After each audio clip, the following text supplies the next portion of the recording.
Welcome back to Vidya academic official में आप सभी का स्वागत है। और आज मैं आप लोग को पढ़ाऊंगा विमाएँ और विमीय सूत्र। ये हमारे एग्ज़ाम के दृष्टिकोण से अभी जैसे कि यदि आप नीट की भी तैयारी कर रहे हो, पीपीएचटी की तैयारी कर रहे हो, एनीवन जैसे कि आपका पीएटी हो या पीपीटी हो, कोई भी एग्ज़ाम की यदि आप तैयारी कर रहे हो तो उसमें भौतिक शास्त्र के अंतर्गत एक ऐसा न्यूमेरिकल क्वेश्चन आता है जिसमें आप लोगों को विमाएँ से पूछा जाता है। विमी सूत्र से एक ना एक क्वेश्चन आपको पूछा जाता है। तो आप लोगों को विमी सूत्र होता क्या है, विमी सूत्र किसको कहते हैं, इसको आपको अच्छे से समझना पड़ेगा। और आप यदि 11th क्लास के बच्चे हैं तो उसको तो अच्छे से समझना पड़ेगा क्योंकि 11th का ये क्या है, सिलेबस है। साथ ही साथ 12th BSc first year, second year, final year, आप सभी के लिए यह वीडियो बहुत महत्वपूर्ण होने वाला है। और ख़ास करके जो आगे एग्ज़ाम दिलाने वाले हो, चाहे वो नीट का हो, चाहे जी का हो, चाहे आप पीपीएचटी का दिलाओ, कोई भी एग्जामिनेशन यदि आप दिलाते हो भौतिक से रिलेटेड, फिजिक्स से रिलेटेड, तो आपके लिए ये वीडियो बहुत ही महत्वपूर्ण होने वाला है। तो चलो आज हम पढ़ते हैं क्या, विमाएँ क्या है। तो विमाएँ क्या है, इसको जानने से पहले क्यों हमको आवश्यकता पड़ा उसको समझते हैं। तो हमको सिंपल पता है, क्या पता है, भौतिक राशि। भौतिक राशि क्या है, आप लोगों को इससे पिछले वाले वीडियो में बताया गया कि भौतिक राशि होता क्या है, मूल मात्रक क्या है, व्युत्पन्न मात्रक क्या है। यदि आप लोग उस वीडियो को नहीं देखे होंगे तो आप लोग इस डिस्क्रिप्शन बॉक्स पे जाकर उसका लिंक दिया गया, आप उन वीडियो को देख सकते हैं। चलो साथ ही साथ मैं अब आप लोग को पढ़ाता हूँ क्या भौतिक राशि। पहले जानते हैं कि भौतिक राशि होता क्या।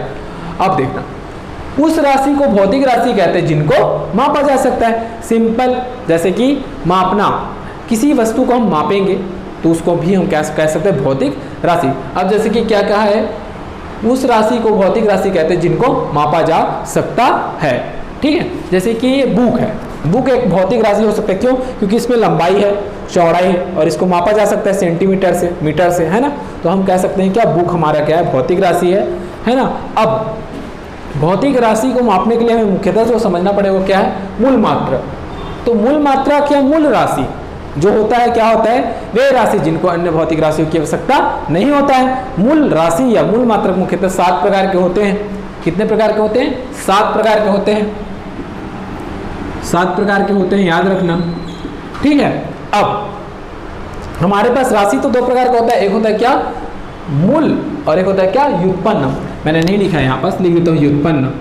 व्युत्पन्न होता क्या है, जो मूल से हमें प्राप्त होता है उसको हम क्या बोल सकते हैं, व्युत्पन्न मात्रक बोल सकते हैं। तो सिंपल अब समझना क्या, विमाएँ क्या है, किसी भौतिक राशि को या किसी भौतिक राशि के इसको व्युत्पन्न मात्रक को मूल मात्रकों के जिन जिन घातों के द्वारा क्या किया जाता है, व्यक्त किया जाता है। जिन जिन घातों के द्वारा क्या किया जाता है, व्यक्त किया जाता है, उन घातों को उस राशि का क्या कहते हैं, विमाएँ कहते हैं। ठीक है, आप लोग को याद रहना चाहिए कि विमाएँ क्या है। तो भौतिक राशि की व्युत्पन्न मात्रक को, अब देखो व्युत्पन्न मात्रक क्या है, जो मूल से उत्पन्न होता हो। मूल क्या है, तो हमको पता है मूल क्या है, तो मैं कह सकता हूँ क्या, उदाहरण के लिए लंबाई। लंबाई मेरा एक प्रकार का क्या है, मूल मात्रक है। क्या है, मूल मात्रक है। और मुझे पता है जो क्षेत्रफल है, अब क्षेत्रफल मुझे पता है, तो क्षेत्रफल को क्या लिखता हूँ मैं, लंबाई गुणित चौड़ाई। परंतु जो क्षेत्रफल है मेरा क्या होगा, व्युत्पन्न मात्रक होगा। तो देखो लंबाई मूल मात्रक होता है, परंतु जब मैं क्षेत्रफल लिखता हूं तो क्षेत्रफल बराबर क्या होता है, लंबाई गुणित चौड़ाई। अर्थात मैं कह सकता हूं जो क्षेत्रफल है वो क्या है, व्युत्पन्न मात्रक। तो परिभाषा में क्या दिया गया है, परिभाषा में दिया गया है किसी भौतिक राशि के व्युत्पन्न मात्रक को मूल मात्रकों के जिन घातों द्वारा। तो यहाँ मेरा व्युत्पन्न मात्रक क्या है, क्षेत्रफल मेरा क्या है, व्युत्पन्न मात्रक है। तो भौतिक राशि के व्युत्पन्न मात्रक को मूल मात्रक के, अर्थात मूल मात्रक के जिन जिन घातों के द्वारा व्यक्त किया जाता है, उन घातों को उस राशि का विमाएँ कहते हैं। जैसे कि क्षेत्रफल मेरा व्युत्पन्न मात्रक है और लंबाई यहाँ क्या है, लंबाई यहाँ पास मेरा मूल मात्रक है। तो यदि मैं इसको लिखूं तो क्या होगा, L, और इसको भी मैं चौड़ाई को भी क्या लिख सकता हूँ, L, क्योंकि लंबाई और चौड़ाई दोनों को ही मीटर से मापते हैं। तो L इंटू L इक्वल्टेड बाई क्या होगा आपका, L का वर्ग। क्या होगा, L का वर्ग। अब यहाँ जो हमको वर्ग जो दिखा रहा है घात, यही घात मेरा क्या कहलाता है, विमाएय कहलाता है। तो सिंप्लीफिकेशन आप बोलना क्या, व्युत्पन्न मात्रक को मूल मात्रक के जिन घातों द्वारा व्यक्त किया जाता है उसे उस राशि का क्या कहते हैं, विमाएय कहते हैं। क्या कहते हैं, विमाएय कहते हैं। अब देखते हैं क्या विमीय सूत्र क्या होता है। विमीय सूत्र यदि आपको अच्छे से समझ में आएगा तो आपको विमीय सूत्र से आपको एक बेनिफिट मिलता है। क्या, कोई भी एग्जाम यदि होता है, एनीवन कोई भी एग्जाम होगा, तो कोई भी एग्जाम जब होता है आपका, तो उसमें अधिकतर हमको क्वेश्चन दिया जाता है न्यूमेरिकल क्वेश्चन। उस न्यूमेरिकल क्वेश्चन में हमें क्या दिया जाता है, ऑप्शन दिया जाता है। तो ऑप्शन में क्या होता है, अंतिम में लिखा होता है क्या, मीटर प्रति सेकेंड, या अंतिम में यदि कुछ भी लिखा रहे तो हम क्या करेंगे, उसके अंतिम को देखेंगे कि उसमें मात्रक क्या आ रहा है ना। उस मात्रक की सहायता से हम जान सकते हैं कि वह राशि क्या है। तो हमें यदि विमीय सूत्र पता रहे तो हम बता सकते हैं कि उसका ओरिजिनली आंसर क्या होगा। तो अब हम देखते हैं क्या, हम देखते हैं विमीय सूत्र। तो किसी भौतिक राशि के व्युत्पन्न मात्रक और मूल मात्रक के बीच संबंध बताने वाले व्यंजक को क्या कहते हैं, विमीय सूत्र कहते हैं। विमीय सूत्र को किससे लिखा जाता है, विमीय सूत्र को पुस्तक में लिखा जाता है। ठीक है, लंबाई के लिए विमीय सूत्र में हम क्या लगाते हैं, एल।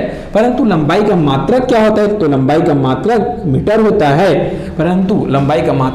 होता है। बट जब हम विमीय सूत्र लिखते हैं तो लंबाई के लिए क्या लिखा जाता है, एल। द्रव्यमान, इसका जो यदि मात्रक पूछा जाए, क्या मात्रक, तो मात्रक द्रव्यमान का क्या होता है, किलोग्राम होता है। मात्रक क्या होता है, किलोग्राम। परंतु विमीय सूत्र के लिए, किसके लिए, विमीय सूत्र के लिए मैं क्या लिखता हूं, विमीय सूत्र के लिए द्रव्यमान को m से प्रदर्शित करता हूं। साथ ही साथ जब आगे आते हैं तो समय का मात्रक जो होता है वो वास्तविक में सेकंड होता है, मात्रक सेकंड होगा। परंतु जब हम विमीय सूत्र में डिफिनेशन लेते हैं तो विमीय सूत्र में समय के लिए क्या लेते हैं, t। इसी प्रकार ज्योतिष तीव्रता के लिए c, d, विद्युत धारा के लिए a, ताप के लिए k और पदार्थ की मात्रा को किस दर्शाया जाता है, MOL से हमको क्या किया जाता है, उसको प्रदर्शित किया जाता है। तो मुख्यतः विमीय सूत्र के लिए आपको इन सातों को समझना होगा, जैसे कि लंबाई, द्रव्यमान, समय, ज्योतिष तीव्रता, विद्युत धारा, ताप और पदार्थ की मात्रा। यदि आपको ये सातों के सातों अच्छे से याद होंगे तो आप किसी भी राशि का विमीय सूत्र निकाल सकते हैं। मैं आज इस वीडियो के माध्यम से आप लोग को बताना चाहता था कि विमीय सूत्र होता क्या है। तो आप लोग को कन्फर्मेशन हुआ होगा कि मूल मात्रक और व्युत्पन्न मात्रक दोनों के बीच संबंध बताने वाले सूत्र को, मूल मात्रक और व्युत्पन्न मात्रक दोनों के बीच संबंध बताने वाले सूत्र को विमीय सूत्र कहा जाता है। नेक्स्ट वीडियो में मैं आप लोगों को बताऊंगा कि हम किसी भी भौतिक राशि का कैसे हम विमीय सूत्र निकाल सकते हैं। ओके, धन्यवाद, थैंक यू। लाइक करें, सब्सक्राइब करें और ऐसे ही आप हमारे वीडियो को पसंद करें और कमेंट करें। धन्यवाद।